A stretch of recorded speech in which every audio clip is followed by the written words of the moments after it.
Nani nani wo nanya ni masu.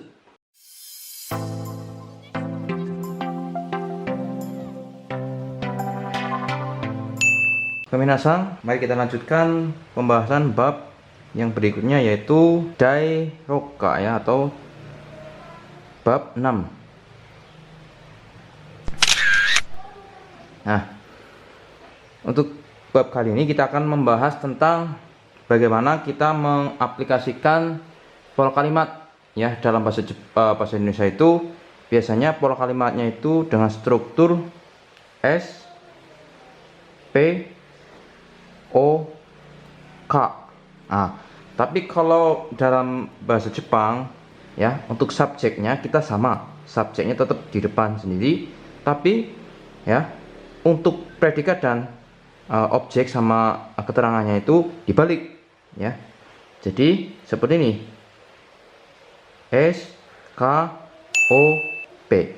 Nah, seperti ini ya. Jadi kalau di dalam bahasa Indonesia itu ya,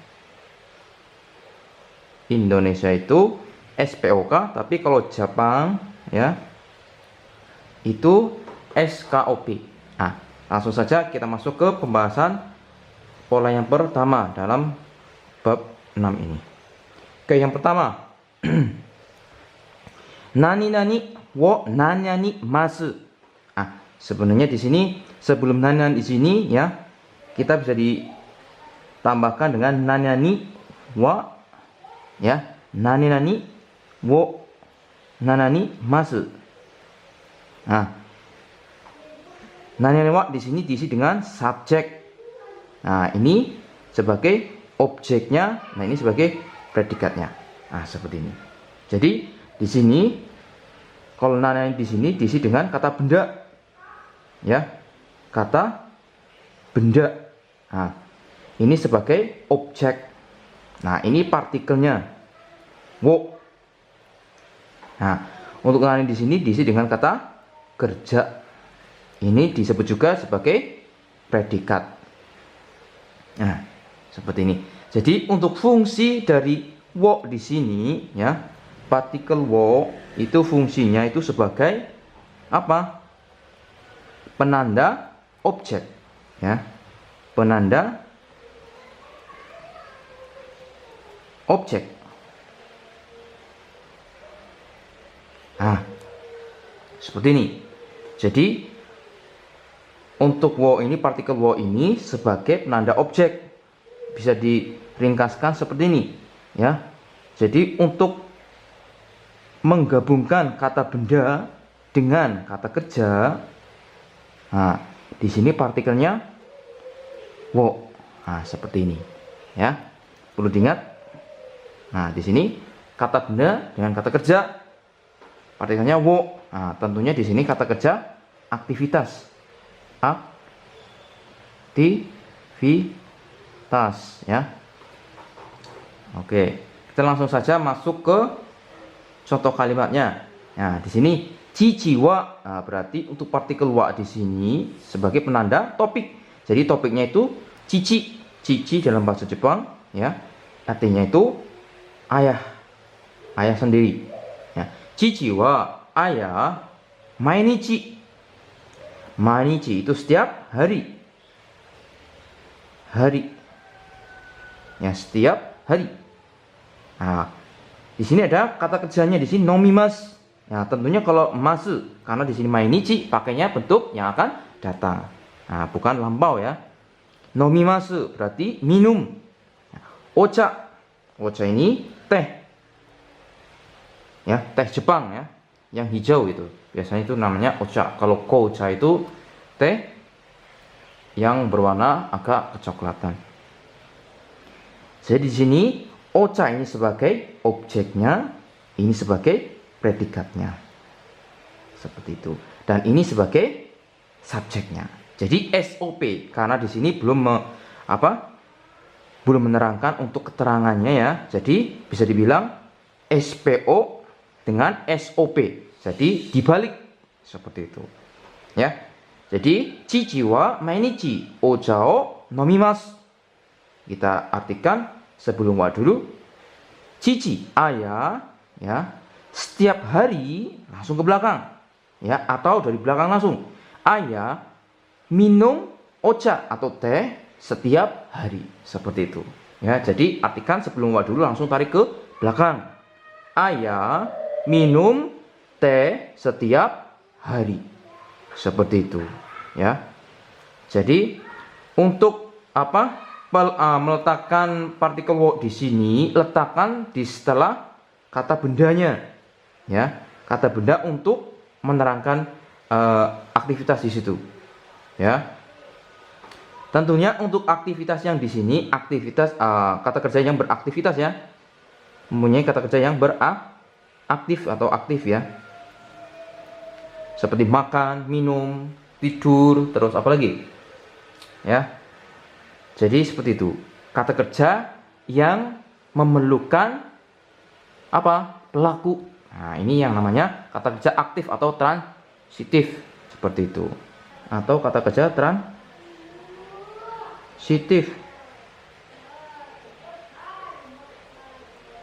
Nah, transitif itu kata kerja yang memerlukan pelaku, begitu, atau kata kerja aktif, ya. Oke, berikutnya di sini ada watashi wa, saya, ya, saya. Watashi wa ini sebagai partikel, saki, ya, saki berarti ini untuk keterangan waktunya berarti keterangan waktu lampau. Atau artinya tadi atau barusan. Gomi wo sutemashita. Gomi wo sutemashita. Nah, di sini untuk karena di sini lampau, jadi bentuk kata kerjanya itu menjadi masa, bentuk lampau juga. Nah, seperti ini, ya. Sutemashita itu artinya membuang.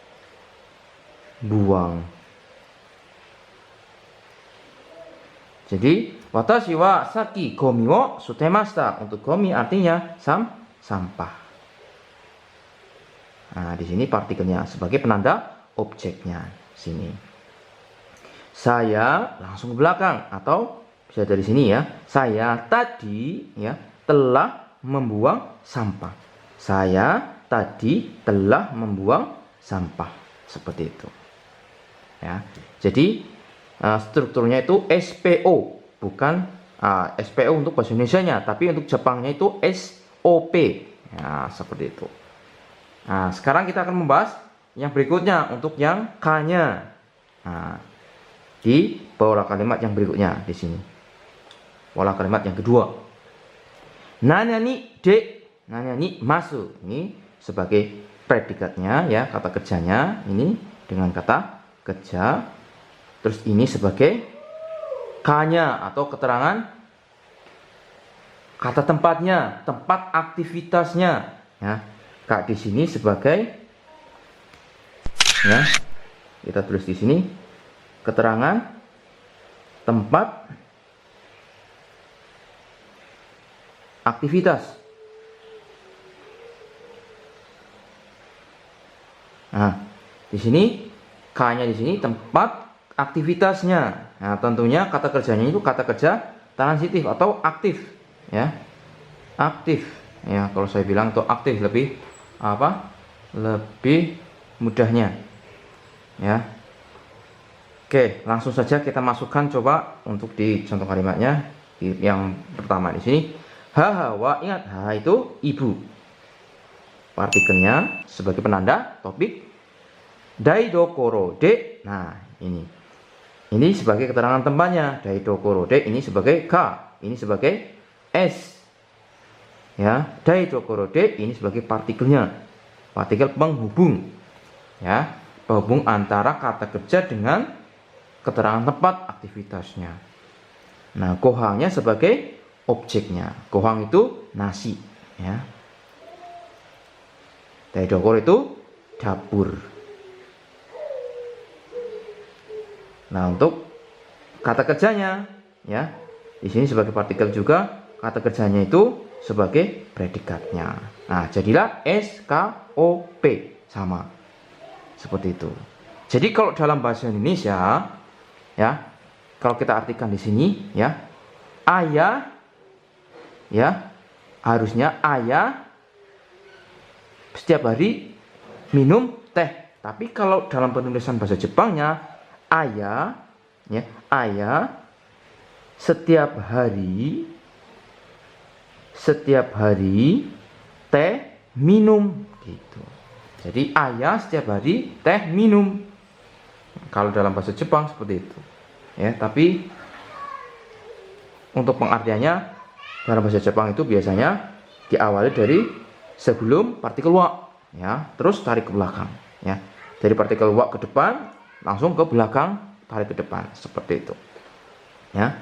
Jadi haha ibu, langsung dari sini makan nasi di dapur. Ya, seperti ini. Jadi untuk partikel D di sini, D itu artinya apa? Penanda tempat aktivitas. Nah, ini bisa diartikan di, ya. Artikan di. Untuk what tadi itu tidak usah diartikan, ya, karena kita hanya sebagai penanda objeknya, seperti itu, sebagai penghubung antara objek dengan predikatnya, ya. Oke, kata kerja yang lainnya kita lihat ke contoh yang berikutnya di sini. Oke, maibang, setiap malam, ya. Ini mai, ya, setiap malam maibang.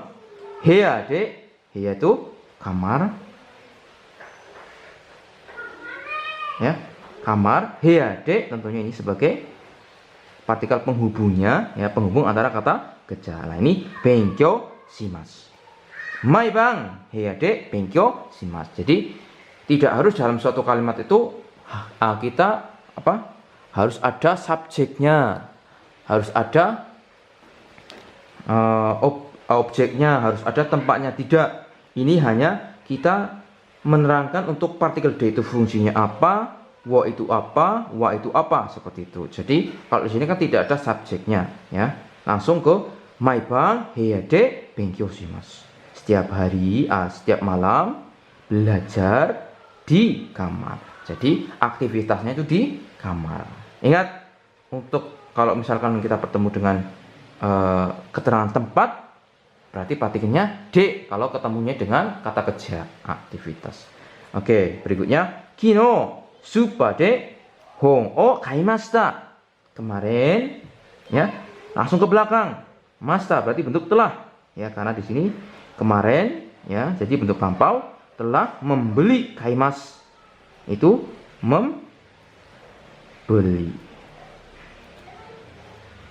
membeli buku, ya, hong, membeli buku di supa. Supa itu supermarket, market. Jadi kemarin telah membeli buku di supermarket, seperti itu, ya, mudah sekali. Jadi untuk pola 1 dan 2 ini kita sudah mempelajari tentang SPOK, ya, SPOK. Dalam bahasa Jepang SKOP terbalik. Untuk subjeknya tetap sama di depan, tapi untuk SPOK-nya itu dibalik, ya, seperti itu. Jadi untuk O ini sebagai penanda objek, ya, atau kata bendanya. Ini objeknya itu kata benda, berupa kata benda. Untuk D ini sebagai penanda tempat aktivitas, ya, diartikan dengan di, ya, di. Nah, untuk penanda aktivitas tentunya untuk sebelum D ini harus keterangan tempat, seperti itu. Oke, kita lanjut ke pembahasan yang berikutnya.